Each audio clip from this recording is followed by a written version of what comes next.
with the chick, I call her Lola. She feel like the ocean, like to drink and smoke some Doja. And I feel like smoking, plus she good. Hello guys, good morning. This is Angelo's Motovlog and Angelo's Motor Shop. Once again, meron tayong i-repair dito na ATV GY6 ang kanyang makina. 150 to. Itong ano na to, nag-hard start, tapos di-discarga tong battery. Halos bago pa yung battery niya. So chinek ko yung kanyang regulator guys, sira. Yung regulator kasi nito, ito sumisira siya ng ano, sumisira siya ng battery. Lagi nasisira yung battery niya, nag-overcharge kasi yung ginamit nilang regulator dito guys is 4 wire lang. Ayan o, 4 wire lang yung ginamit niya nito. Ngayon ito nilagyan ko dito ng 5 wire na regulator na liwa. Kasi yung dating gamit niya is 4 wire lang. Wala siyang walang block, walang nagre-regulate ng kanyang charging. So papakita ko sa inyo ngayon, lilinyahan natin to guys. Ito, may nailinya na ako dito. Ito, ilinya pa natin ano. Saglit lang guys So guys, ayan, hindi ko lang pakita yung tinanggal kong rectifier dito kasi inuwi na ng may-ari. So ngayon, ito, nalinyahan ko na to guys. Ito yung black nya, ito yung white. Ito yung white, ito yung yellow. So yun yung charging nya. So ang hindi ko pa naililinya dito guys, itong ground tsaka itong positive, no? Yan, ililinya ko muna guys. Pakita ko sa inyo pag nailinya ko na. Hindi ata abot yung camera eh. Hindi nga abot guys. Ayan, iyan ako muna. Tawag dito, pagduktungin ko lang. So ayun guys, ayan ako na. Ipagduktong ko na siya. Kulay-kulay lang naman yan guys, ano. Ayan, yung apat, bali white, yellow. Yan, kahit itong dalawa na yan, magkabaligtad yan, okay lang. Itong red, tsaka itong green. So ito, yung red tsaka green, di pwede magkabaligtad. Ground, tsaka positive, no. So guys, ngayon, yung isang black, ito yung black, no. Didugtungan ko na ng wire to. So ayun, nilatag ko na dito. Ayan, kinabit ko na yan dito guys, nakalinya na yan. Mamaya, ayusin lang natin to, balutan natin yan. So ayan, papunta yan doon. So yung black na to, kailangan masuplayan to ng, ayan na, nilusot ko doon guys, no? Yung orange na yan. Ayan. So yung black na yan, kailangan suplayan ng positive, no guys, na 12 volts. So doon natin yan kukunin. So guys, dito natin yan kukunin. Dito sa may susian, dito tayo kukuha. Ito yung kanya sa ignition key. So ito yung green, ground, pulser, itong black, white, itong red, positive. So itong black na to, ito, hindi nagtungan ng dilaw. Itong black na to, ito yung kanya ACC guys, no? Ayan yung kanya ACC. So yung ACC nya, pag sinusi mo, kailangan magkakaroon ng kuryente to. Ito yung magkakaroon ng kuryente. Itong pula na to, laging may kuryente to. Siya yung nakadirect sa battery, no? So ito yung kanyang accessories wire, no? So dyan natin kukuha tong orange na tong nilatag natin guys, no? Ito yung sa 5 wire na regulator. Ito yung black. Yung black doon natin idugtog, no? Ang ginamit ko orange, ito lang available kong wire, no?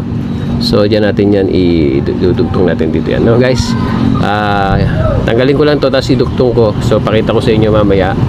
Tetest din natin to para makita nyo kung magkakaroon ng kuryente, no guys. Yan, madali lang. Ito guys, para malaman natin kung tama itong accessories to, itong linya na to. Ito double check natin, no? Ito yung ating test light, naka-ground tayo, naka-body ground. Tapos, so positive ang hahanapin natin. So body ground yung ano, tapos ito. So kailangan mag-ilaw yan pag nagsusi tayo guys, ano? Dali lang. Tayo ko lang yung camera, wala kasi akong tigahawak. Yan. Sususi natin guys. So ayan guys, nagkaroon na, no? So positive tayo na yan yung kanyang accessories wire, no?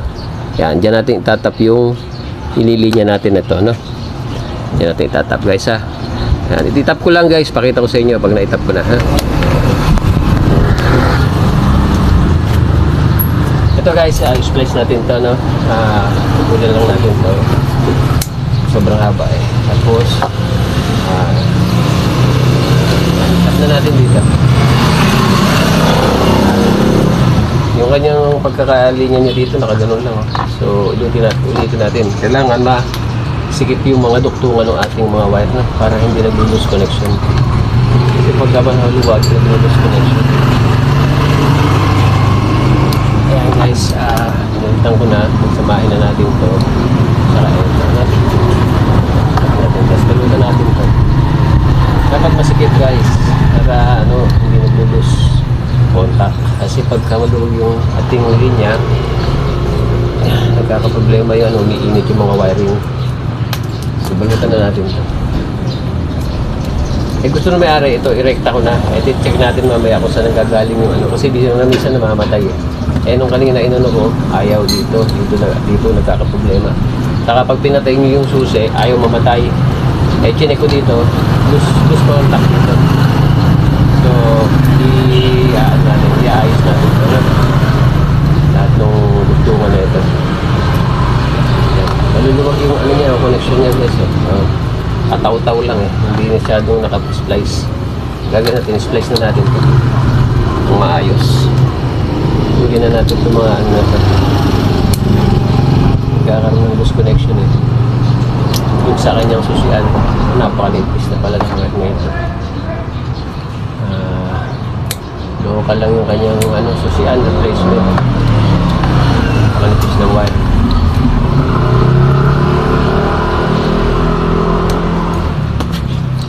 I-splice natin dito.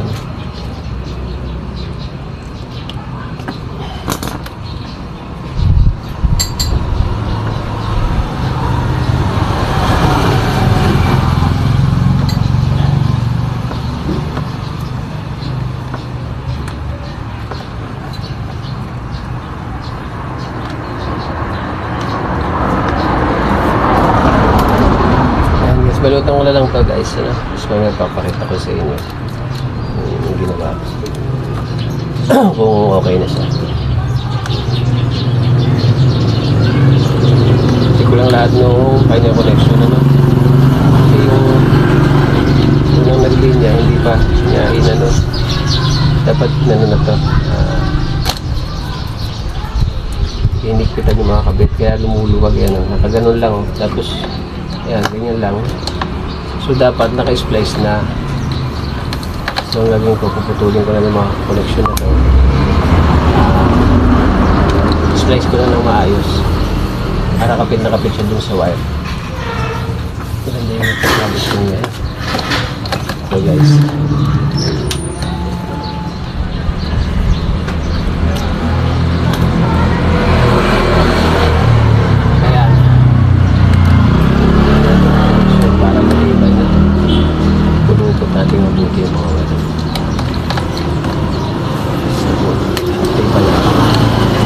higpitan nyo din guys na magte-take kayo para hindi patuloy ng tubig. Sobrang init sa pwesto ko. Tapos to din nagagawin ito, ayos natin ito yung nilaba.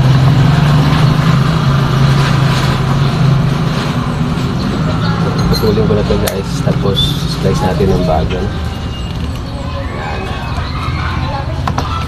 wala nang loose connection kasi namamatay-matay siya pag inalaw dito.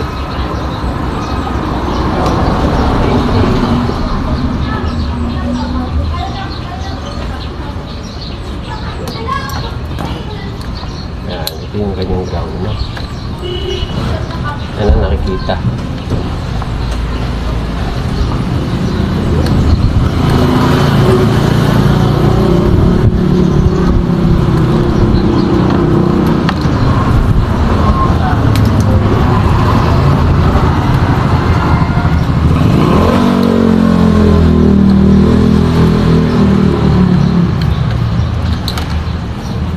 So ayun guys, naayos ko na. So napagsama-sama ko na yung dapat pagsama-sama yung wire, no.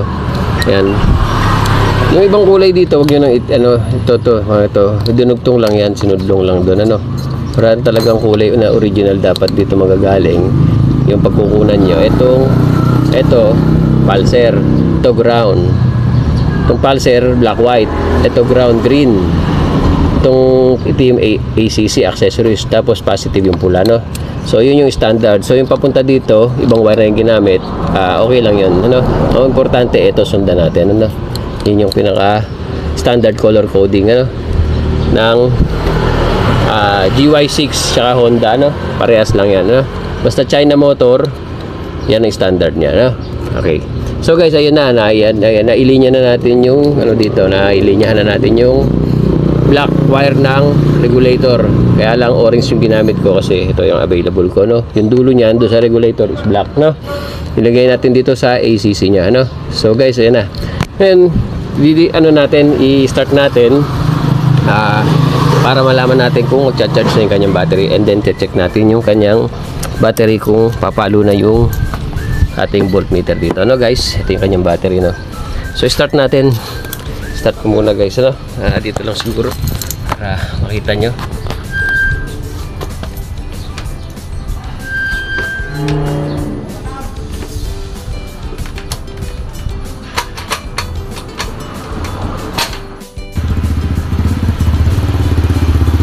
So guys, ayan, mandar na siya, no.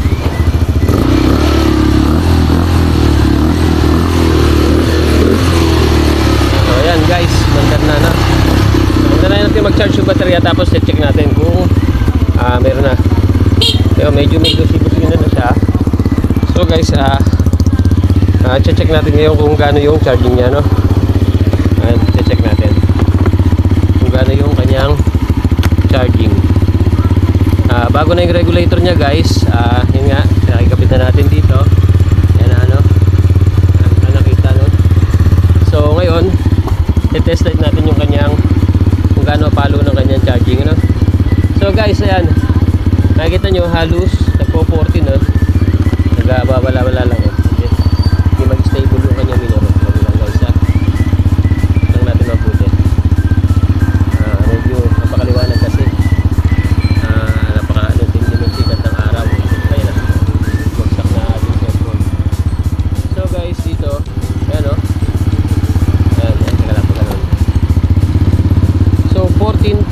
No guys, ayan, no. Yung nakikita nyo, yun, umiilaw-ilaw siya, ayan, no. 14.4, 14.45, ayan, no. Hindi ko lang ma-rep, dali lang guys, ayan. So ayan yung kanyang charging, ano. Halos 14. Good na yan guys, yung kanyang charging na yan. Ayan lang guys, hindi ko lang na mahihinag natin, ano.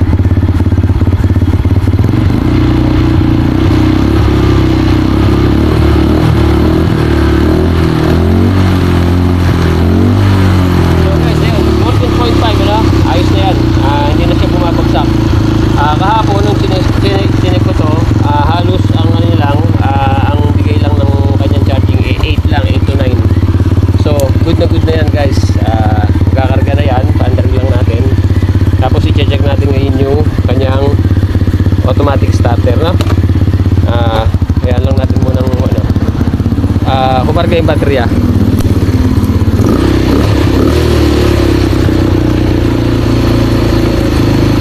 So yan, siguro kanina naman pinaluan ko yung kanyang pinag-stay ko. Tingnan natin ngayon. Testing natin ngayon yung kanyang battery kung ilan ang karga, ano? So matagal-tagal natin siyang umandar.